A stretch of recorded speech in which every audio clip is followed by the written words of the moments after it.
Exam का date मेरे ख्याल से आने वाला है, क्योंकि मैं अभी बताऊंगा नहीं, क्योंकि अभी मेरे पास पूर्ण पूर्ण जानकारी नहीं है।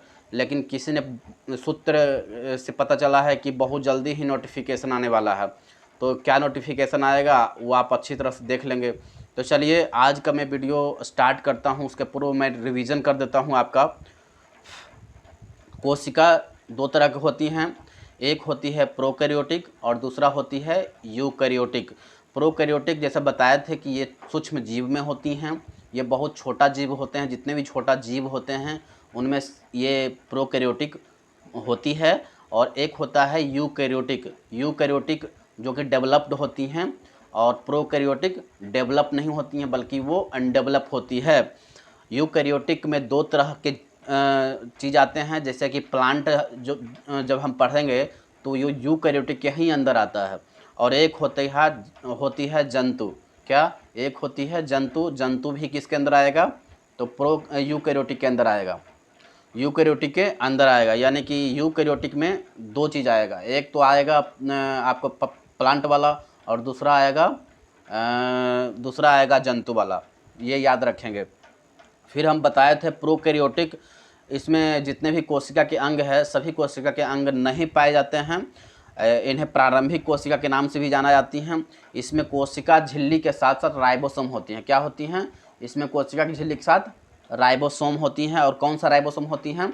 तो याद रखिएगा 70S वाला होती हैं। कौन सा होती हैं? 70S वाला राइबोसोम होती हैं।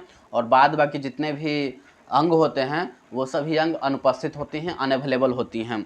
तो आपको ये याद रखना है, ये प्रोकैरियोटिक किसमें होती हैं? सूक्ष्म जीव। जैसे वायरस हो गया, कोरोना वायरस आया था, वो क्या है? एक प्रकार के प्रोकैरियोटिक है। उसमें क्या होती हैं? उसमें राइबोसोम था, और फिर 70S वाला राइबोसोम था, प्लस में आपको कोशिका झिल्ली था। यही चीज़ होते हैं आपका सूक्ष्म जीव, या बोले तो जितने भी छोटे छोटे जीव होते हैं, जैसे कोरोना हुआ, वायरस हुआ, बैक्टीरिया हुआ, इसमें क्या होता है? इसमें छोटे छोटे जो जीव हैं उसमें 70 राइबोसोम होती हैं और कोशिका झिल्ली होता है। बाद बाकी जितने भी अंग होते हैं वो अभाव दिखे जाते हैं, इसमें अब नहीं होते हैं। तो यह याद रखने की बात हो गई। अभी हम यूकैरियोटिक बताए थे कि यूकैरियोटिक क्या होती हैं। ये यूकैरियोटिक जो होती हैं वो पूरी तरह से डेवलप होती हैं। क्या होती हैं? पूरी तरह से डेवलप होती हैं। और ये पादप में होती हैं। पादप के साथ साथ आपका जंतु में भी ये देखने को मिलता है। किस में होती है? पादप के साथ जंतु में भी देखने को मिलता है। इनमें क्या सभी अंग होते हैं क्या? तो बिल्कुल। अभी हम जंतु वाला ही पढ़े थे, तो जितने भी चीज़ को आप देखे होंगे वो सारे जीव जंतु के ही तो अंदर था। जैसे माइटोकॉन्ड्रिया हो गया, वैक्यूल्स हो गया, या गोल्जी बॉडी हो गया, राइबोसोम हो गया, माइटोकॉन्ड्रिया हो गया, सेंट्रोसोम हो गया, कोशिका झिल्ली हो गया, कोशिका भित्ति ये सब क्या है? पेड़ पौधा या जानवर में ही तो है। तो आपको यह सब पूरी तरह से पता होना चाहिए। एक बात याद रखना है कि जो पादप है, जो प्लांट है, उसमें उसका आकार कैसा होता है? तो याद रखिएगा चौकोर होता है। ये पूछा गया क्वेश्चन है। एनटीपीसी पूर्व का एनटीपीसी जो था 2019 वाला, उसमें ये क्वेश्चन पूछा गया क्वेश्चन है। तो याद रखिएगा जितना भी हम लोग लाते हैं क्वेश्चन आपके लिए, ये सारा क्वेश्चन किसी न किसी एग्जाम में पूछ दिया गया है। इसलिए आपके लिए ये चैनल बहुत ही उपयोगी हो सकता है, क्योंकि यहाँ पर वही क्वेश्चन लाया जाता है जो क्वेश्चन ऑलरेडी पूछा गया है। तो बेनिफिट यही इस चैनल का यही है। इसमें मेहनत लगता है थोड़ा सा, क्योंकि हम लोग रिसर्च करते हैं। 2-3 लोग है जहाँ पर हम लोग रिसर्च करवाते हैं और फिर रिसर्च करके हम लोग लाते हैं। तो ये चैनल आपके लिए बहुत ही उपयोगी साबित हो सकता है आगे चल के। तो जितने भी लोग नए देख रहे हैं तो कृपया करके सब्सक्राइब कर लें और बेल आइकन को ऑन कर लें। चलिए, इन पादप में जो वैक्यूल्स होते हैं वो वैक्यूल्स बहुत बड़ा होती हैं। और इन कंपेयर ऑफ द जंतु कंपेयर में पादप का जो वैक्यूल्स होती हैं वो बहुत बड़ा होता है। इसमें पादप में क्या होती हैं? क्लोरोफिल होती हैं, जबकि जंतु में क्लोरोफिल होता है क्या? नहीं होती हैं। तो याद रखिएगा पादप में, प्लांट में क्लोरोफिल होता है, और उसमें मैग्नीशियम के कारण क्लोरोफिल का रंग हरा होता है। याद रखिएगा। लेकिन जंतु कोशिका जो होती हैं वो गोल होती हैं। क्या होती हैं? जंतु कोशिका का आकार की बात करेंगे तो वो गोल होता है। इस बात को भी याद रखेंगे, ये बात भी पूछा गया है क्वेश्चन। ठीक है। तो बाद बाकी इतना ही क्वेश्चन बताए थे, इतना ही टर्म्स एंड कंडीशन, इतना ही फैक्ट बताए थे। तो अब नेक्स्ट वीडियो बनाने से पहले मैं जितने भी लोग हैं उनसे निवेदन करूंगा कि वो चैनल को सब्सक्राइब कर लें और बेल आइकन को ऑन कर दें। आप सपोर्ट कर पाएँ, थोड़ा बहुत सपोर्ट हो जाएगा तो अच्छा रहेगा। चलिए अब आगे का वीडियो मैं स्टार्ट करता हूँ। उसका नाम है गुणसूत्र। क्या नाम है? गुणसूत्र। गुणसूत्र को इंग्लिश में क्या बोलते हैं? तो इंग्लिश में गुणसूत्र को क्रोमोजोम के नाम से जाना जाता है। क्या बोला जाती हैं? क्रोमोजोम के नाम से जाना जाती हैं। सबसे पहले क्रोमोजोम की खोज किसने किया था? तो नाम याद रखिएगा, नाम अटपटा होता है बायोलॉजी में, तो नाम है वाल्डेयर। क्या? वाल्डेयर साहब ने गुणसूत्र यानी क्रोमोजोम की खोज किए थे। इसमें जो मानव की बात करेंगे सबसे पहले, क्योंकि मानव के बारे में हम लोग पढ़ेंगे, तो मानव में गुणसूत्र की बात करेंगे तो 23 जोड़ा बोला जाएगा या 46 गो, यानी कि 46 बोल सकते हैं या 23 जोड़ा बोल सकते, दोनों का मतलब सेम ही है। तो मानव में गुणसूत्र की संख्या की बात करेगा तो ये 23 जोड़ा या 23 जोड़ा होगा या 46 गो होगा, याद रखिएगा। इसकी खोज किसने किया था? तो वॉल्डेयर नाम के वैज्ञानिक ने खोज किए थे। अब फिगर में आपको दिखाई पड़ रहा होगा, लेफ्ट साइड हम फिगर लगा देंगे तो उसमें दिखाई पड़ रहा होगा कि इसके ऊपरी भाग जो है सैटेलाइट है, और नीचे वाले इसके मध्य में जो भाग होती हैं उसको सेंट्रोमर बोला जाती हैं, और नीचे वाले भाग को टेलोमर बोला जाती हैं। याद रखने की बात हो गया, क्योंकि ये क्वेश्चन पूछ दिया जाता है कि क्रोमोजोम के जो निचले वाले भाग है उस भाग को क्या बोला जाती हैं। तो याद रखेगा, निचले वाले भाग को टेलोमर बोला जाती हैं, जबकि ऊपरी भाग को क्या बोला जाती हैं? सैटेलाइट बोला जाती हैं। याद रखिएगा, बहुत ही इंपॉर्टेंट क्वेश्चन बन सकता है यहाँ से। लेकिन एक और पूछा जाता है, इसके बीच जो क्रोमोजोम होते हैं उनके बीच में धागे के समान संरचना पाई जाती हैं। क्या? बीच में जो होती हैं धागे के समान संरचना पाई जाती हैं, जिसे हम एरन बोलते हैं। क्या बोलते हैं? एरन बोला जाता है। तो याद रखिएगा, गुणसूत्र के जो बीच में जो धागे की समान संरचना जो दिखाई पड़ रहा है वो कैसी होती हैं? वो धागे की समान संरचना होती हैं, और उसको क्या बोला जाती हैं? तो याद रखिएगा, उसको एरन बोला जाती हैं। अब क्रोमोजोम होता कहाँ है? तो क्रोमोजोम केंद्रक के अंदर होता है। क्या होता है? क्रोमोजोम केंद्रक के अंदर होता है, और क्रोमोजोम के अंदर ही डीएनए होते हैं। क्या? केंद्रक के अंदर क्रोमोजोम, क्रोमोजोम के अंदर डीएनए, और डीएनए के अंदर जीन होता है। जीन पर ही माता पिता के गुण पाए जाती हैं। अतः हम क्या बोल सकते हैं? जीन को आनुवंशिकता के आधार बोला जाता है। क्या बोला जाती हैं? जीन को ही आनुवंशिकता के आधार बोला जाते हैं। क्यों बोला जाती हैं? क्योंकि जीन पर ही माता पिता के गुण पाए जाती हैं। याद रखिएगा कि कोई भी व्यक्ति अगर निचले पीढ़ी को देखा जाए, अपने बच्चे में वो अगर जीन प्रवेश कर जाएगा तो याद रखिएगा वो अपने पिता के समान ही वो उसका स्वरूप होगा। यानी कहने का मतलब है कि उसका पिता, मान लिया जाए कि अगर साइंटिस्ट है तो उसमें बेटा में भी कुछ लक्षण प्रवेश कर जाएगा। क्यों? क्योंकि उसका जीन प्रवेश कर गया है उसमें।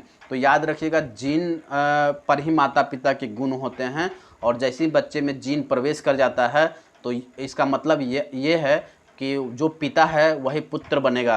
यानी कि जितना भी पिता का गुण है वो पुत्र में समाहित हो जाएगा। जीन का मतलब यही होती हैं कि जो पिता का गुण है वो अपने बच्चे में प्रवेश किया जा सकता है। कब? जब जीन अवेलेबल हो जाता है। तो याद रखेंगे कि जीन जो पिता में कुछ ही % अपने बच्चे में जा पाता है, क्योंकि डीएनए जो होती हैं वो प्रवेश कर सकता है लेकिन जीन में प्रवेश नहीं कर सकता है।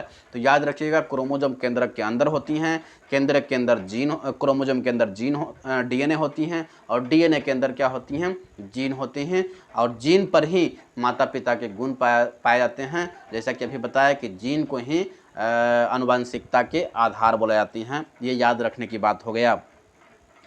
अब हम थोड़ा मेल और फीमेल की बात कर लेते हैं। मेल में भी 23 जोड़ा क्रोमोजोम होगा, और फीमेल में भी 23 जोड़ा क्रोमोजोम होगा। अब 23 जोड़ा के मतलब क्या हुआ? 46, और 23 तो 46 मेल में भी होगा और 46 फीमेल में भी होगा। अब ये जुड़ता कैसे है? तो याद रखेगा, इसमें होता है ऑटोसोम और ऑलोसोम। क्या होती हैं? ऑटोसोम और ऑलोसोम।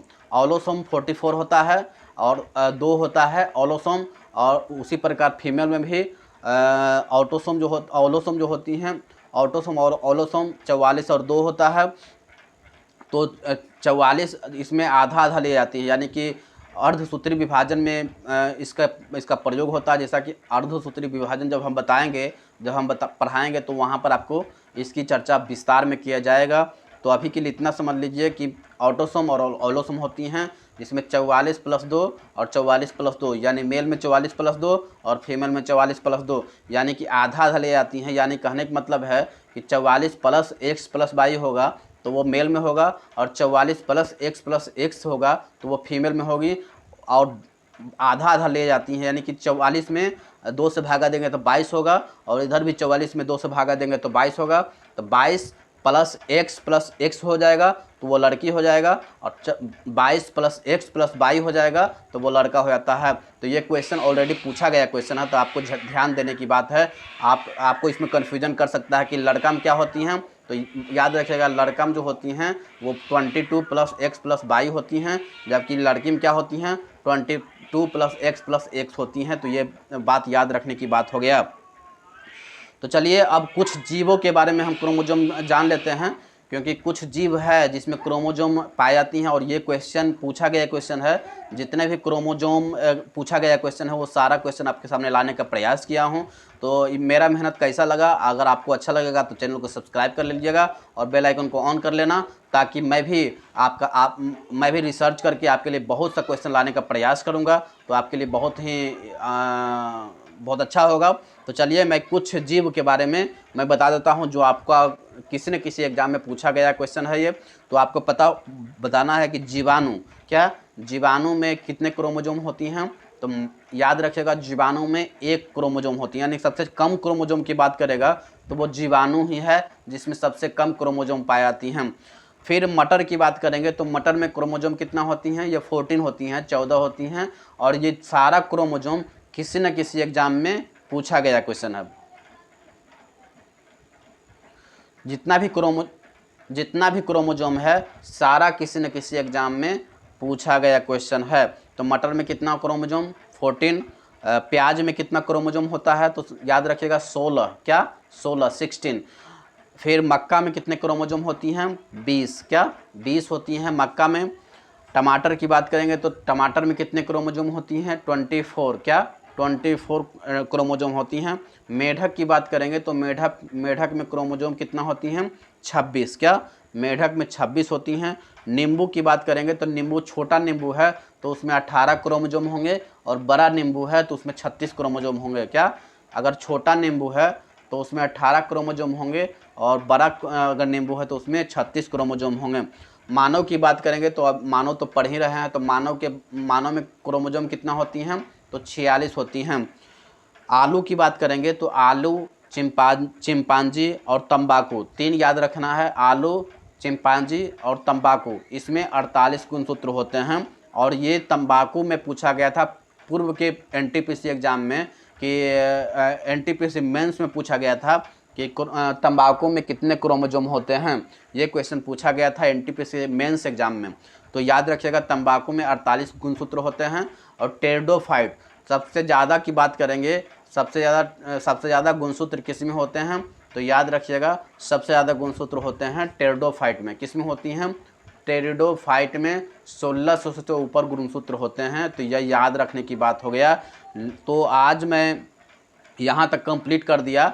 कल आपका वीडियो आएगा डीएनए और आरएनए पर, डीएनए और आरएनए पर वीडियो आएगा कल। तो चैनल से जुड़ जाएं, चैनल को सब्सक्राइब कर लें, क्योंकि आपका एक सब्सक्रिप्शन मेरे लिए मोटिवेशन का काम करता है। मैं अच्छा से अच्छा कंटेंट देने का प्रयास करूंगा, मैं अच्छा से अच्छा वीडियो डालने का प्रयास करूंगा, ताकि आपको कम समय में अच्छा बेनिफिट हो सके और एग्ज़ाम को फोड़ने में आपको सहायक सिद्ध कर सकें। तो चलिए आज के लिए इतना ही छोड़ देते हैं, फिर मिलेंगे अगले वीडियो में अगले कंटेंट के साथ, जेन्युइन कंटेंट के साथ, फाइटिंग अच्छा करेंगे। तो अभी के लिए इतना ही। जय हिंद, जय भारत, वंदे मातरम।